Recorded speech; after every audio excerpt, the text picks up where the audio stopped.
merci de nous rejoindre. Voici les titres du journal. Aujourd'hui, 1er juin, les Togolais ont mis en terre des plants. Une tradition vieille de 40 ans, encore respectée ce jour pour repousser le désert, mais de nos jours, lutter contre les conséquences des changements climatiques. Les douanes d'Afrique occidentale et centrale ont un nouveau visage. Elles sont désormais des partenaires des entreprises et ce rôle doit être renforcé.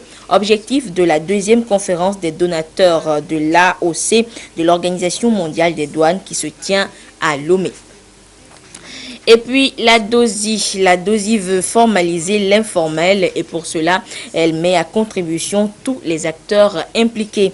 Ils sont depuis ce matin en formation à Lomé. Voilà pour les titres une fois encore. Bonsoir. D'abord, les échos de la présidence de la République. Le chef de l'État fort Essojimna Nyazingbe a reçu en audience ce jeudi le président de la Commission de l'Union économique et monétaire ouest-africaine, UEMOA, Abdallah Bouraïma, et son bureau exécutif nommé le 10 avril dernier à Abidjan en Côte d'Ivoire lors du sommet de l'UEMOA. Il est venu rendre compte au président de la République de la prise de fonction du collège des commissaires et présenter par la même occasion au chef de l'État la feuille de route de la commission. Il s'est confié à la presse au sorti de l'audience. Il est au micro de Silver Abdou. Notre profonde gratitude, la gratitude de l'ensemble du collège des commissaires qui a été mis en place par la conférence des chefs d'État et de gouvernement le 10 avril 2017 à Abidjan. Collège qui a prêté serment et j'ai tenu à exprimer au chef de l'État notre gratitude pour la confiance placée en nous pour exercer cette noble mission à la tête de l'exécutif de la commission. Nous mesurons le poids de la charge, la lourde responsabilité qui pèse sur nos épaules.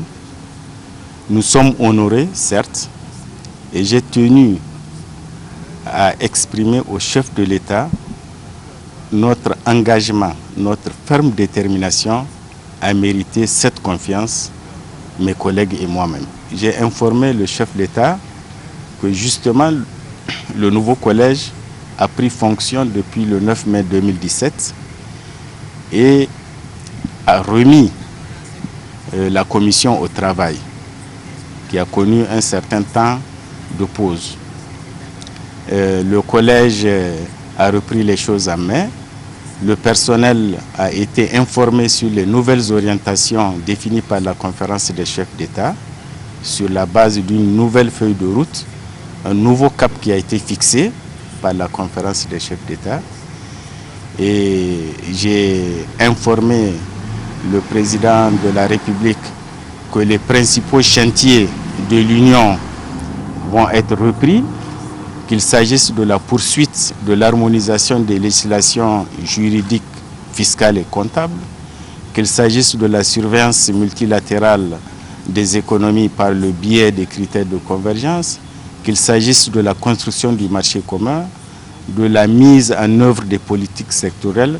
Tous ces grands chantiers seront repris conformément à la nouvelle vision de la conférence des chefs d'État et de gouvernement. Nous sollicitons les avis, les conseils, les sages conseils des autorités de l'Union, au premier chef, les chefs d'État et de gouvernement. On en vient à l'autre actualité du jour, la journée de l'arbre au Togo. C'est en 1977 que feu président Nyazingbe Eyadema instituait le 1er juin, journée nationale de l'arbre. Sa vision était de repousser le désert, recréer le couvert végétal du pays et de là relancer l'agriculture togolaise. 40 ans après, les Togolais ont fait leur cet héritage. Déjà, on note des avancées significatives, mais des défis restent à être relevés avec en point de mire les changements climatiques. Joseph Amiga. Aujourd'hui, 1er juin, journée nationale de l'arbre. Toute la nation togolaise va observer la journée en mettant en terre de jeunes plants. 1er juin 1977, 1er juin 2017, il y a 40 ans, que feu président Gnassingbé Yadema instituait la journée nationale de l'arbre. Déjà à cette époque, les autorités togolaises d'alors ont inscrit en priorité dans leur programme d'action la lutte contre la sécheresse.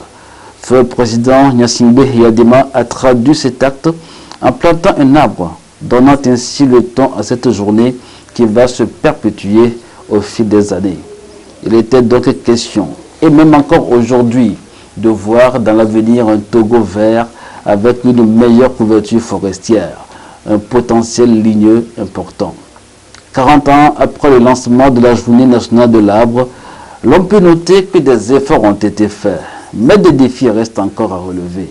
Le taux de reboisement annuel, qui était de 1000 hectares dans les années 80, est passé à 2000 hectares en 2010. Ces résultats restent en deçà des ambitions nationales, celles qui appellent à reboiser au moins 5000 hectares par an. Le rythme de reboisement est aujourd'hui en progression, mais le Togo enregistre un recul de son couvert forestier. Le Togo s'est lancé de nouveaux défis qui vont de la réduction des pressions humaines sur les ressources forestières, de la conservation et de la valorisation de la diversité biologique, de la gestion des feux de végétation.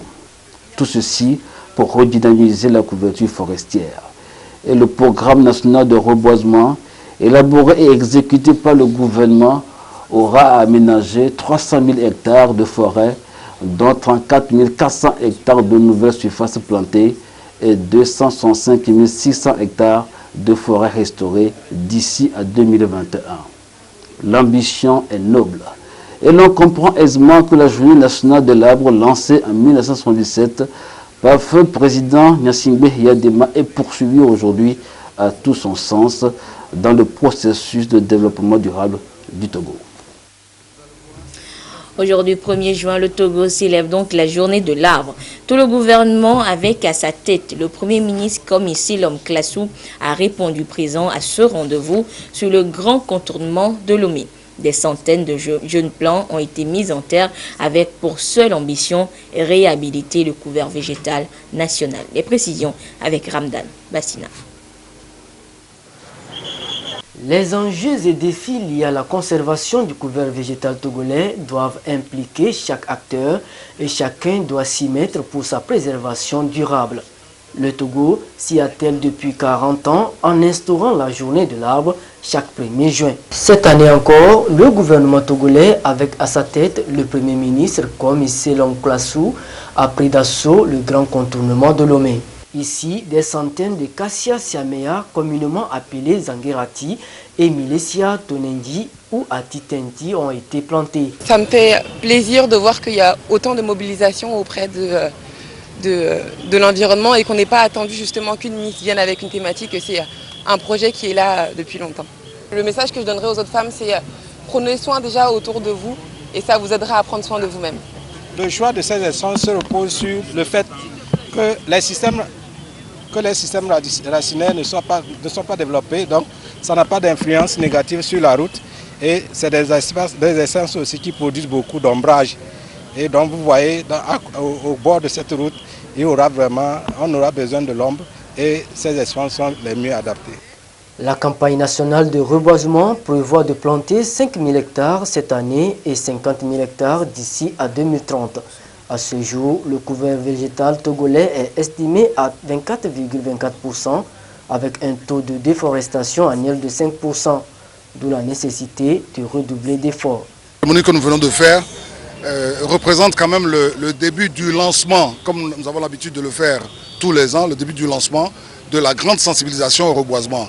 Et nous sommes heureux de savoir que les Togolais, de par l'engouement qu'ils ont manifesté au fil des années, nous sommes heureux de constater qu'ils ont pris conscience quand même de l'importance du reboisement. L'enjeu est capital parce que au Togo, il y a une déforestation quand même galopante.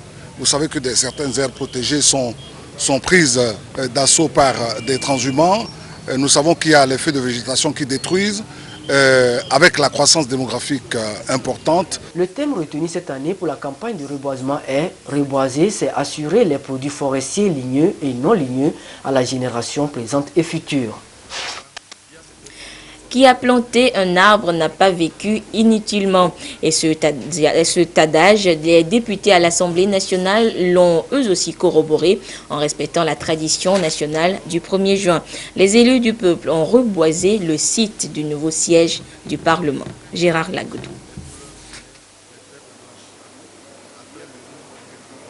Les élus du peuple ont tenu à respecter cette date du 1er juin consacrée à la régénérescence du couvert végétal.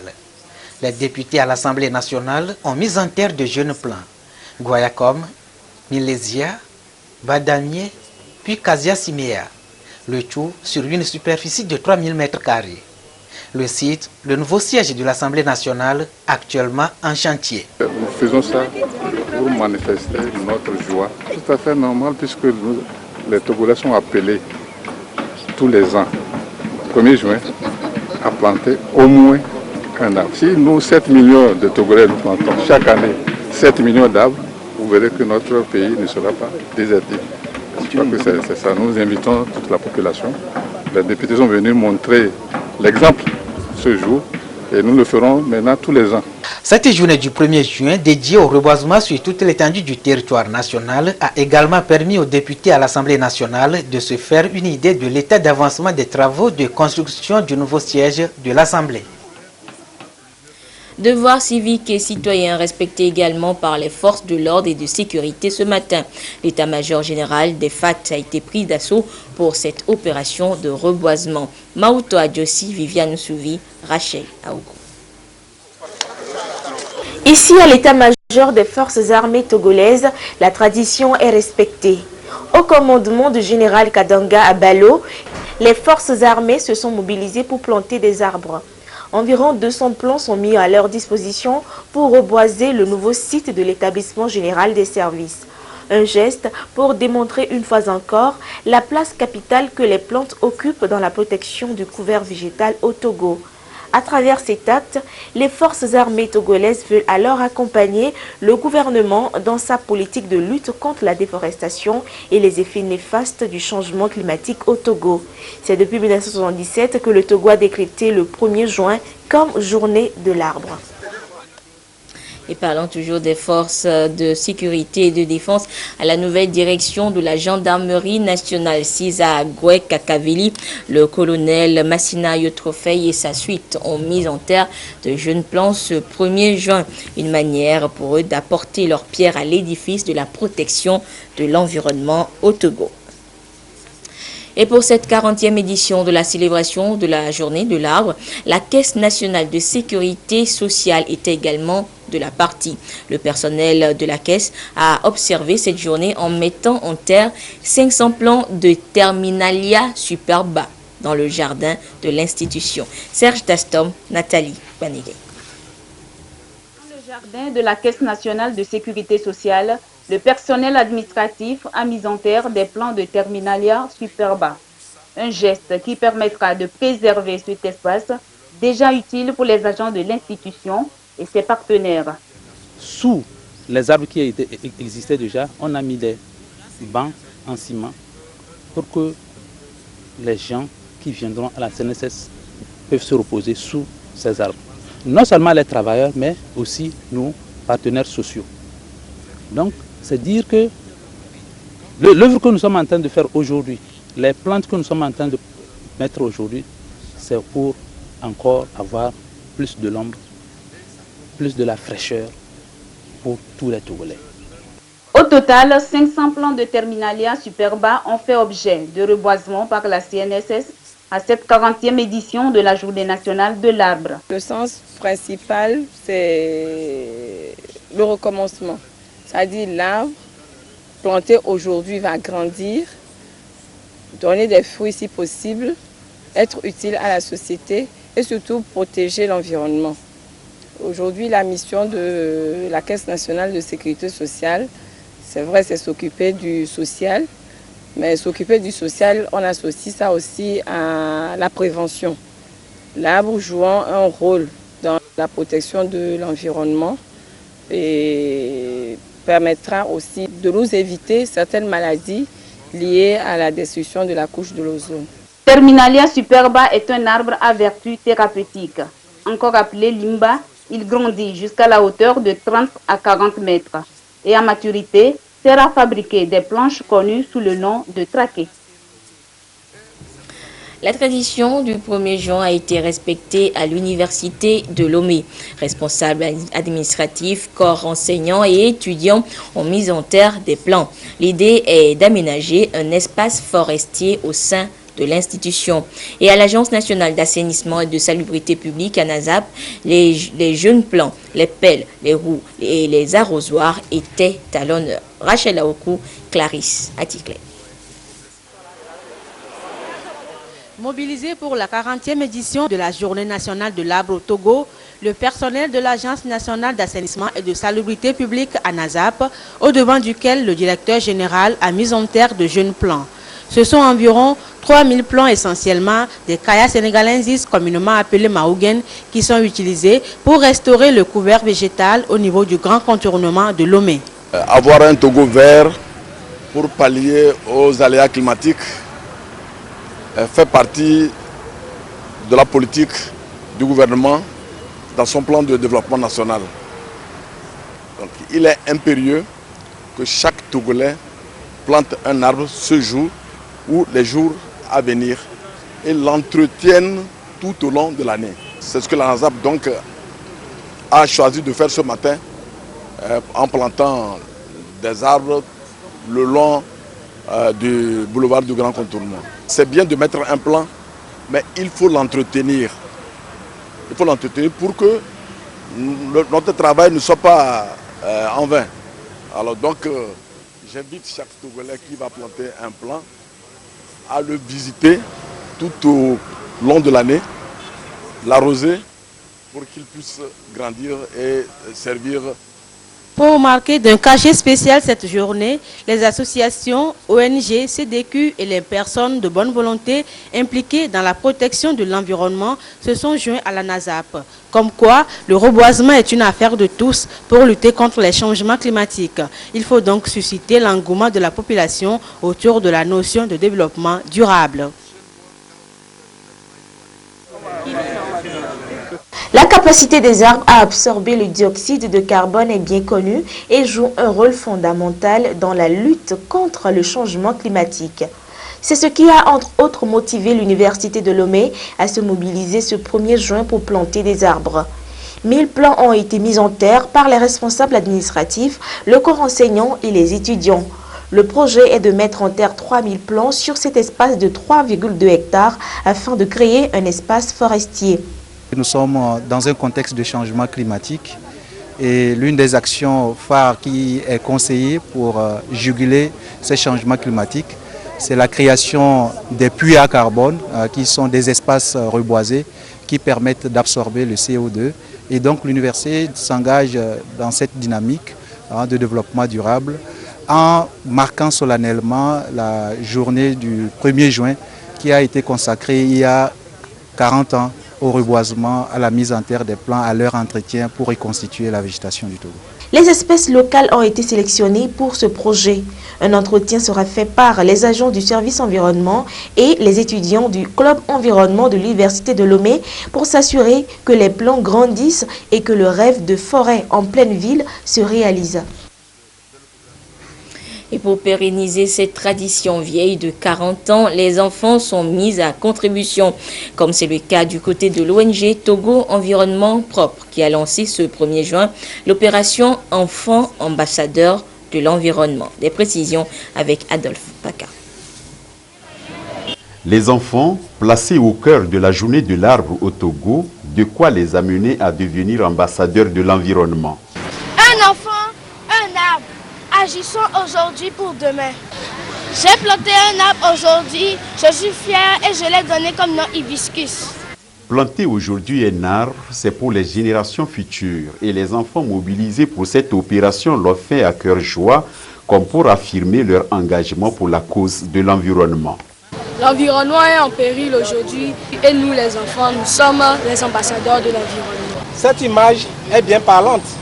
Parce qu'aujourd'hui, l'avenir du monde entier repose sur la forêt. Notre comportement aujourd'hui, nous l'avons acquis quand on était enfant. Donc aujourd'hui, il faudrait vraiment amener les enfants à avoir une empreinte écologique pour que demain, plus tard, ils soient des adultes responsables vis-à-vis de l'environnement. Aujourd'hui, le taux de déboisement est de l'ordre de 5,1%. Et si on veut le traduire en chiffres, c'est près de 20 000 hectares qui sont déboisés chaque année. L'environnement en péril, c'est l'humanité qui tend inexorablement vers sa propre extinction si rien n'est fait. C'est pourquoi Togo Environnement Propre met l'éducation au centre de cette opération. Un enfant, un arbre, c'est pour eux. Un enfant, un arbre, l'arbre grandit comme un enfant grandit. C'est pour dire que l'arbre c'est la vie et il faut préserver la nature. Mobilisons-nous aujourd'hui, chacun plantons un arbre. Il ne s'agit pas seulement de planter et les enfants sont éduqués à entretenir ces plants pour qu'ils grandissent ensemble dans un cadre écologique harmonieux. La journée de l'arbre au Togo. Chaque 1er juin, cette politique se perpétue en vue d'arrêter l'avancée du désert. À Kara, Sokodé et d'apparence, le 1er juin 2017 a été marqué également par la mise en terre de plants. Des précisions sur place avec Lamarck Bodjona, Nestor Mozo et Désiré Allo. La journée de l'arbre a été marquée à Sokodé par la mise en terre de 250 jeunes plants de Kaya, de Mélina et de Kassia à l'EPP Kouloundé 2. C'est le préfet de Tchaoudjo, le colonel Mompion Matiendou, qui a procédé au lancement de cette opération qui consiste à reconstituer le couvert végétal de la cour de l'EPP Kouloundé 2. L'opération a été organisée par la direction régionale de l'environnement et des ressources forestières. Ça fait 40 ans que le président Féa Dema a lancé cette journée pour la commémoration de la journée de l'arbre au Togo. L'objectif, c'est de régénérer les plants dans le pays. Dans le cadre du changement climatique, nous-mêmes constatons ce qui se passe. Actuellement, nous devons avoir la plumelle, les pluies sont rares. Il faut que nous levons vite, très vite, pour éradiquer ce fléau-là. Nous avons choisi le site EPP parce que nous constatons que des fois, les plants, comme si nous mettons ça dans des places publiques, les gens n'arrivent pas à entretenir. Ici, nous avons confié ces plants-là à l'école. Dans la région centrale, 25 000 jeunes plants ont été prévus en raison de 5 000 par préfecture.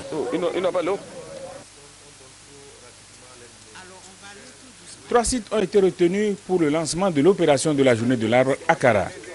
Le site de Pia Kanyalada, celui du lycée Kara 2 et celui du domaine du Père de la Nation à côté du service des affaires sociales à Tomder. Justement, c'est le Père de la Nation, Gnassingbé Adema, qui a institué la journée de l'arbre au Togo, dont le point de départ est le 1er juin 1977. Il invitait déjà les Togolais à se rendre compte des changements climatiques et à planter les arbres pour repousser les effets de ces changements climatiques. Ça nous rappelle les bonnes manières de revenir à la protection de notre environnement. C'est-à-dire les mauvaises choses que nous avons faites pour détruire notre environnement. Le 1er juin vient pour au moins essayer de réduire ou bien répondre à une autre manière de réviser ce qui était gâté. Donc, quand on plante, on essaie quand même de limiter les dégâts que les gens ont causés à l'environnement. Ça permet donc de conscientiser tout le monde et valoriser ce que le chef de l'État d'antan, le feu Gnassingbé Adema, avait fait en instituant cette journée. La direction régionale de l'environnement et des ressources forestières met à la disposition de la population des plans pour poursuivre le reboisement après l'opération symbolique du 1er juin. Le gouvernement togolais a un ambitieux programme de reboisement pour combler le taux élevé de perte de surface forestière estimé entre 2000 et 2010 à plus de 5%. D'ici à 2050, le gouvernement veut parvenir à un taux de couverture forestière de 30% de la superficie du pays. C'est possible s'il y a une mobilisation au cours de la journée de l'arbre et autour des autres projets de reboisement.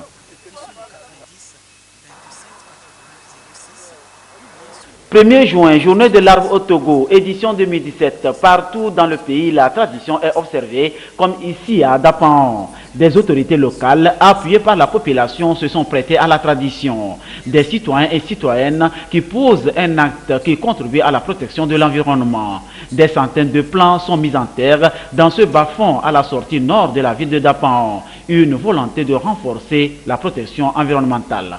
Et ici, sur le site, nous avons prévu 300 eucalyptus.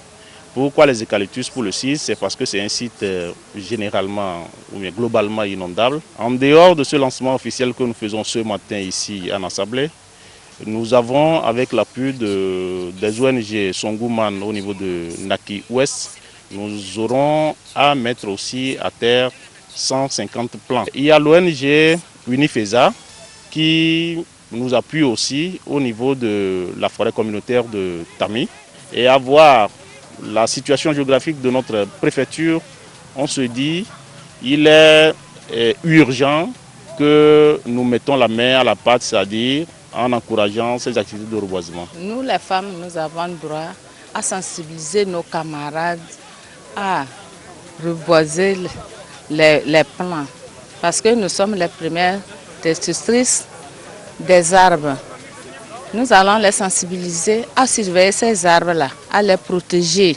Au fil du temps, l'environnement est menacé et le changement climatique est réel. Le Togo lui joue sa partie.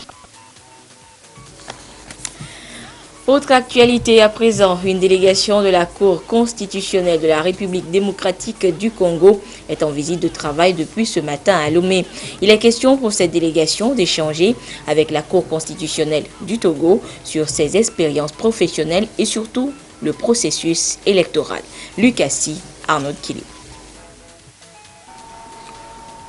Le déroulement du processus électoral de la CENI à la Cour constitutionnelle, aussi bien pour les élections législatives que présidentielles et la gestion du contentieux électoral, c'est le sujet phare inscrit en l'agenda des échanges entre la Cour constitutionnelle du Togo et la délégation de la Cour constitutionnelle de la République démocratique du Congo en visite à Lomé.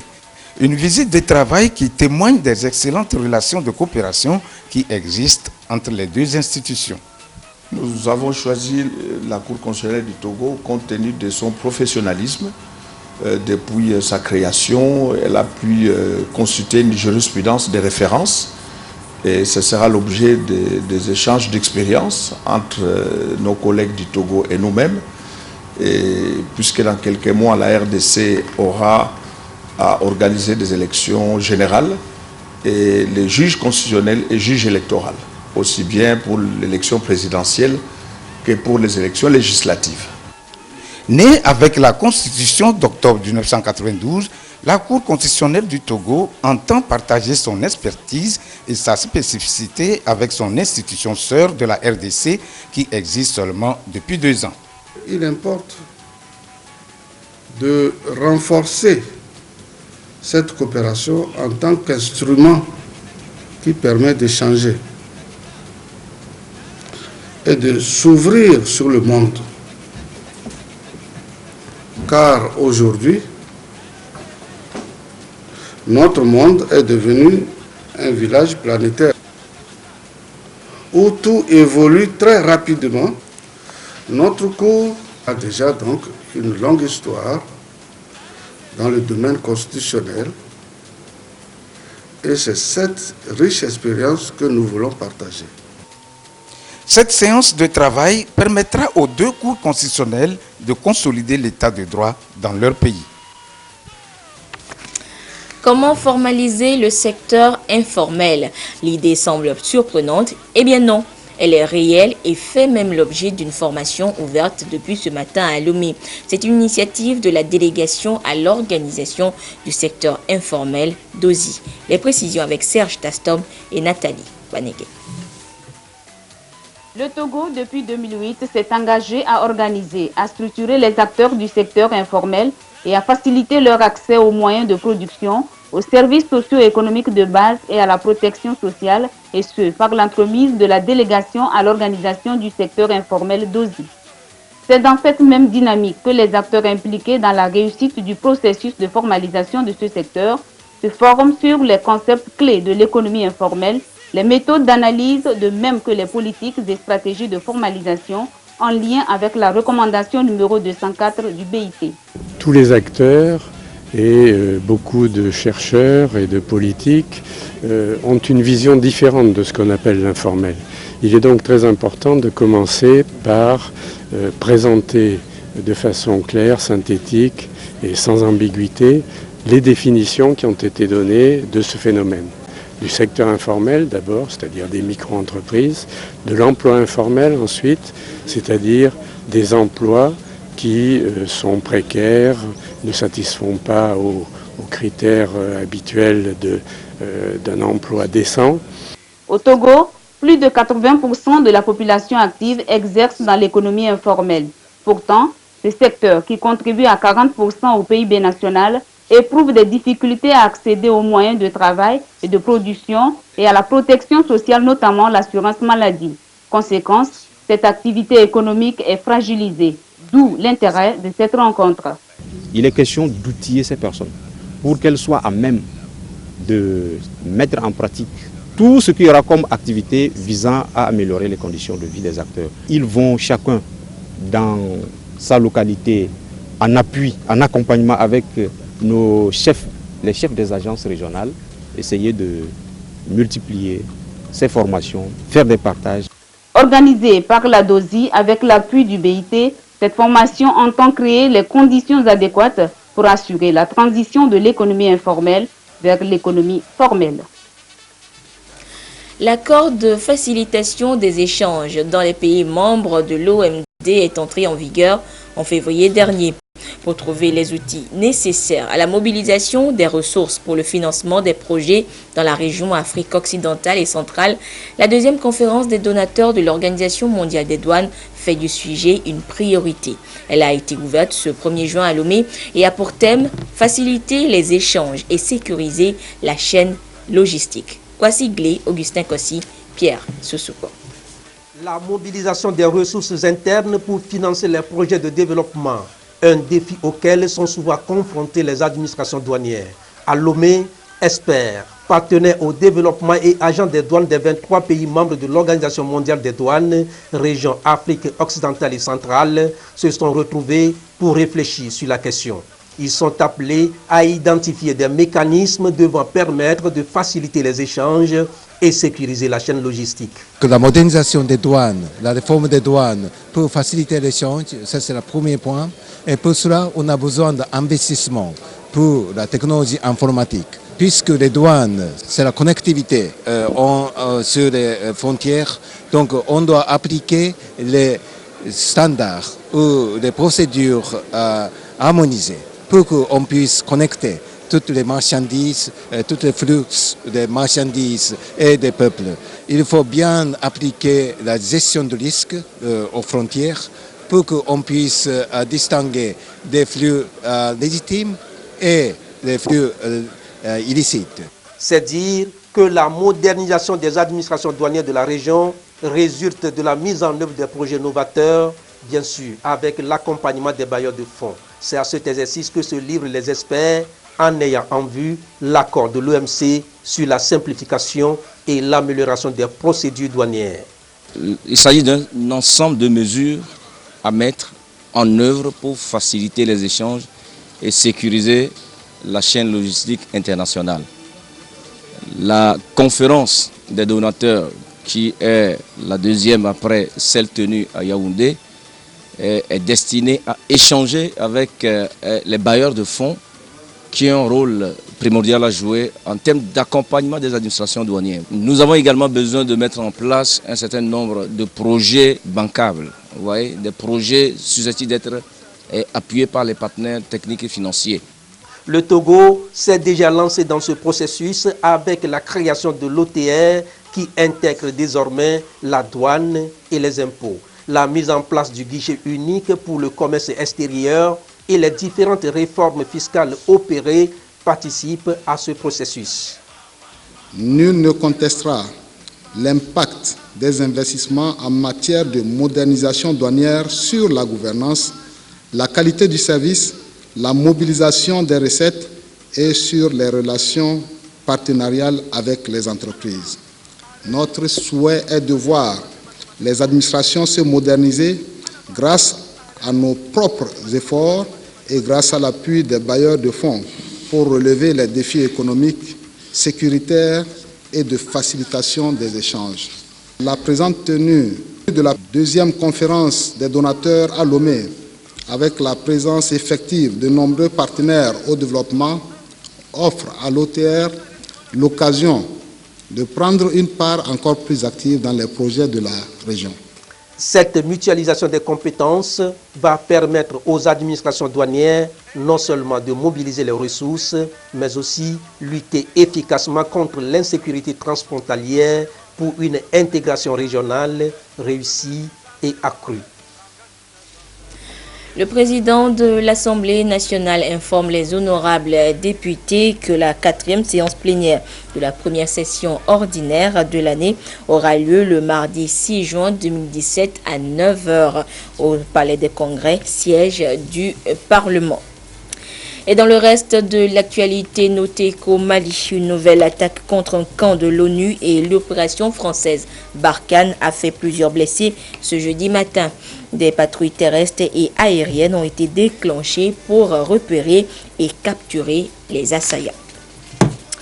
En page nationale, après 7 ans de rupture suite à l'accord RPT-UFC pour un Togo uni et prospère, les anciens militants de l'Union des forces de changement UFC sont de retour au sein de leur parti. L'annonce a été faite cet après-midi à Lomé par le collectif de ces anciens militants du parti au cours d'un point de presse. Le compte rendu avec Sonia Ameniko et Pierre Soussoupo. Des anciens militants UFC pour notre retour au sein de notre grand parti. Cela s'appelle Retour au Bercail.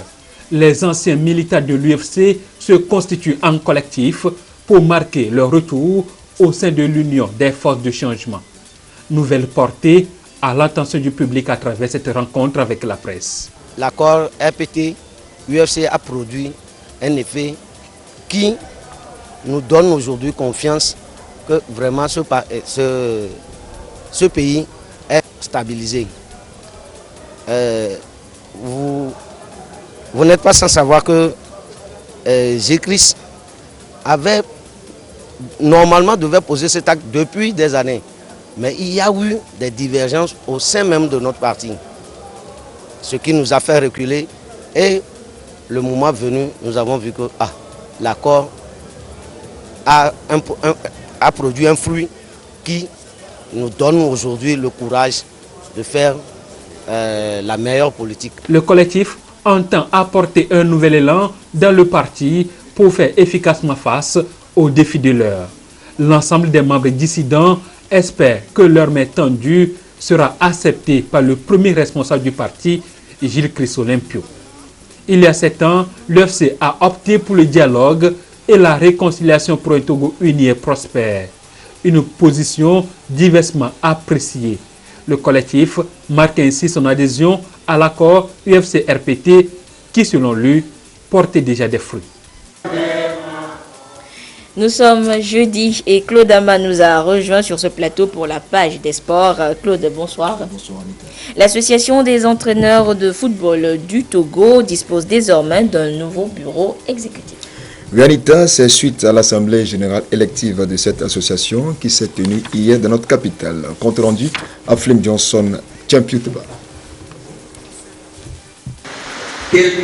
Des deux listes en lice, c'est celle appelée Nouvelle Vision, dirigée par le coach Yeni Sebabé de l'AS OTR qui l'a emportée. Nouvelle Vision obtient ainsi 106 voix contre 82 pour la liste Gagnons Ensemble de Baobako sur les 189 votants. Ce nouveau bureau de 12 membres conduira les affaires de l'Association des entraîneurs de football du Togo pour les 4 prochaines années. Nous sommes là pour travailler pour tous les entraîneurs du Togo, mettre en valeur tous les entraîneurs du Togo, faire un statut pour les entraîneurs du Togo, créer des stages, même à Lomé des recyclages, créer des focaux au niveau des régions pour qu'on puisse pérenniser les informations sur tout l'intérieur du territoire. Les 189 mandants restent préoccupés par l'idéal d'union et de cohésion dans leur rang. On a un problème d'accès au terrain. On avait demandé qu'on nous fasse des cartes. pour que, quel que soit, si c'est un match international, mais un championnat, pour qu'on puisse aller au stade facilement, puisque les entraîneurs, nous sommes les deux pays des tickets avant d'accéder au terrain, alors que les arbitres et les autres accèdent facilement. Donc ça, c'est un problème crucial qu'on doit retrouver. Il va falloir qu'on ait d'abord un siège. Le siège, pour qu'on puisse se retrouver et avoir un contrat digne, un contrat unique. Et dès qu'un problème se pose là, que ce bureau puisse nous défendre valablement. Mis sur pied en 2008, l'Association des entraîneurs de football du Togo, qui vient ainsi de renouveler son bureau exécutif, compte à ce jour 243 membres titulaires des licences A, B et C de la CAF. Claude, le 16 juin sera célébrée la journée internationale de l'enfant africain et en prélude à l'événement, un gala de football s'est déroulé le week-end dernier du côté d'Anéro. Organisé par le club Les Enfants d'Abord, ce gala s'est achevé par la victoire du club Les Enfants d'Abord d'Anéro aux dépens de la sélection du club des enfants de Pémé, Agbodrafo, Glidji et Nglensi par 6 buts à 0. Récit, Jean Kofi et Didji. Le coup d'envoi donné par le préfet des Lacs, Daté Bénissante et Tevi, c'est le CEA Anéro qui mène plusieurs incursions dans le camp adverse. Une domination concluante à la 9e minute de jeu par Kevin Ohin qui verra son tir dévié dans les filets. Plus tard, son coéquipier Aïma Paul inscrit un doublé aux 11e et 16e minutes. Plus rien n'arrêtera les jeunes joueurs d'Anéro qui inscrivent un 4e but par Mpati Yaovi avant d'aller à la pause. En seconde période de jeu, Anéro parachève l'œuvre entamée en première période en aggravant le score avec 2 autres buts, respectivement marqués par Amé Ameko et Sandros. 6 buts à 0 pour CEA Anéro, score final. Les organisateurs en ont profité pour exhorter les parents à encourager les enfants à la culture de l'excellence. Aujourd'hui, tout le monde est conscient que nous devons nous mettre ensemble pour soutenir les enfants qui sont la relève de demain. Et quand j'ai vu les autorités autour, le maire, le préfet, les forces de sécurité, les chefs traditionnels, les chefs de service, j'ai été très fier parce qu'ils ont compris que nous devons nous mettre afin que les enfants soient quelque chose demain. Nous devons inverser, nous devons soutenir les enfants afin qu'ils aient un avenir meilleur. Vainqueurs et vaincus sont repartis avec des récompenses après les efforts. Oui, Claude, une dernière information. Voilà l'essentiel de la part des sports de ce soir. Juste le temps de signaler aux téléspectateurs que les éperviers se sont inclinés cet après-midi à Paris 3 buts à 0 devant la Super Eagles du Nigeria en match amical international préparatoire des éliminatoires de la CAN 2019. Merci Claude et à jeudi prochain. Le gouvernement rappelle à la population togolaise que la traditionnelle opération Togo propre des premiers samedis du mois aura lieu ce samedi 3 juin 2017 de 6h à 8h sur l'ensemble du territoire national. Il invite à cet effet les habitants des quartiers, des villes et campagnes, les chefs des services administratifs, les responsables des sociétés publiques, parapubliques et privées, les autorités municipales, traditionnelles et religieuses, les comités de développement des quartiers, les associations et organisations de défense de l'environnement et de promotion du civisme et de la citoyenneté à se mobiliser pour le succès de cette opération. Les associations et groupes organisés qui désirent bénéficier de la couverture médiatique des organes de presse publique et de l'assistance technique de la NASAP sont priés de prendre contact avec les responsables de la direction de la formation civique joignable au 90 91 55 11 au 99 46 30 27 qui se chargeront de communiquer aux services précités les lieux qu'ils ont retenus pour leurs opérations de salubrité. Et voilà, c'est sur ce communiqué que se referme cette édition quelque peu longue, actualité oblige. Merci de votre fidélité à la télévision togolaise. À 22h30, vous serez en compagnie de Adolphe Paccard pour la dernière édition du journal. Au revoir.